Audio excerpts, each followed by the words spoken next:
So Larry, how are you? Fine, how are you? So welcome to this session of Money Engineer. Today we're going to be talking about budgeting. Budgeting. So, do you know what a budget is? No. Okay, so a budget basically shows you how you're spending your money. Okay? Yeah.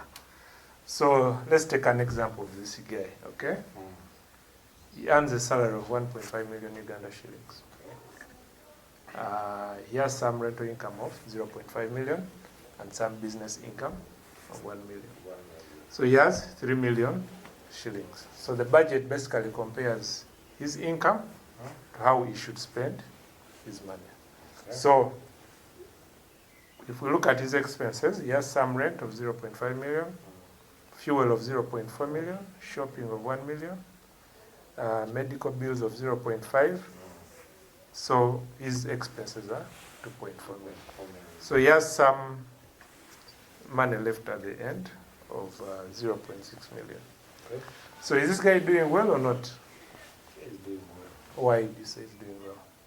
Because he's spending less than he earns. Exactly. So he's spending less than he earns. And specifically, he's saving 20% of his income. So this ratio here is called your savings ratio. So the aim of a budget is to increase the savings ratio.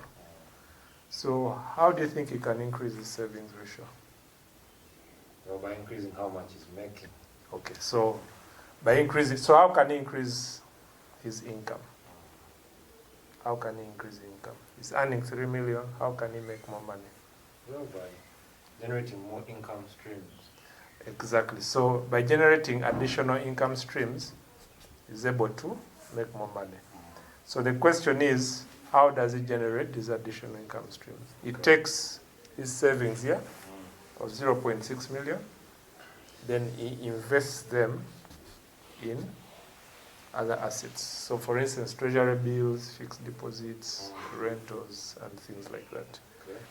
So what you want is to optimize the savings ratio and then increase the income from other sources. So currently he's earning 1.5 million outside his salary, Okay. and his expenses are 2.4. So the idea is to increase the income streams until the money from these other sources exceeds the 2.4 million. Okay. So at that point, the guy will be financially independent. So Larry, are you financially independent? Not even close. Why? I don't have many income streams. So the idea is for you now to generate as many income streams as possible, then optimize your expenses so that the money from these other income streams exceeds the 2.4. So when you're financially independent, it means you don't no longer have to rely on a salary to survive. So why do we focus so much on these ones as opposed to salary? Yeah. So because when you're working for salary, you're trading your time for money. Okay. So you're trading time for Money. money. And when you're trading time for money, it's an endless game. It's like a rat race. Whereas if you have rental income, even if you're not there, the rent is still coming in. So it's less risky if you are less dependent on salary. Okay. Because with salary, you have to be physically present to earn the money. So the idea is you trade your time and convert it into these savings. Okay. Then you use these savings to generate these passive streams of income, which don't need you to be there full time. Okay. So that's the idea. So that's the idea behind financial independence and financial freedom.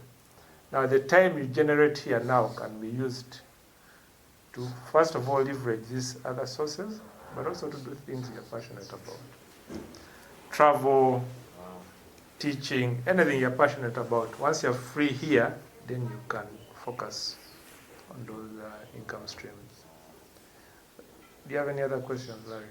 Give us some good budgeting tips. So, some good budgeting tips. So obviously you want to save at least 20% of whatever income you're making. Then you need to live a lifestyle which fits within your income. And then when your salary is increased or your income goes up, you don't also buy a new car, get another girlfriend, or get a big apartment, okay? The extra income which you generate should all go towards increasing your asset base, so that then you increase your income. But also you can use a simple app on your phone. You can use a simple notebook to try and track all the costs. If this is hard, you can use something called Pay Yourself First. Okay? So you get your 3 million, then you remove the 0.6 million and immediately put it away. You can use a standing order on your bank account so that you never touch this money. Then you can spend the rest whichever way you want. But ideally, even the Bible says, my people perish because of lack of a vision. When it comes to money, your budget is your vision. So without this vision, it's really hard to reach financial independence, which should be one of your key goals for anyone who seeks freedom. So it's important to develop the habit of budgeting. All the rich people do it in the world. It doesn't have to be complicated. It's this simple. All you need is a piece of paper and a notebook and some pencil. And it's a habit. Gradually you develop it. You develop the habit. So Larry, any other texts? So what have you learned today? Can you summarize for us? Well, I've learned the basic components of a budget. There's income and the expenses. Yes. The goal of a budget is to help us achieve our savings ratio. Okay. Yeah. And a budget is a good money vision.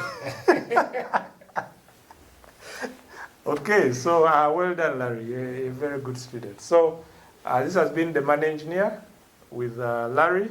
Yes. Larry, what did you do? Tell us a bit about yourself. Well, professionally, I'm a software engineer, but my other income streams include digital art, graphics design. Good stuff. So thanks for watching. This has been the Money Engineer, and see you next time. Don't forget to subscribe and share and like our page.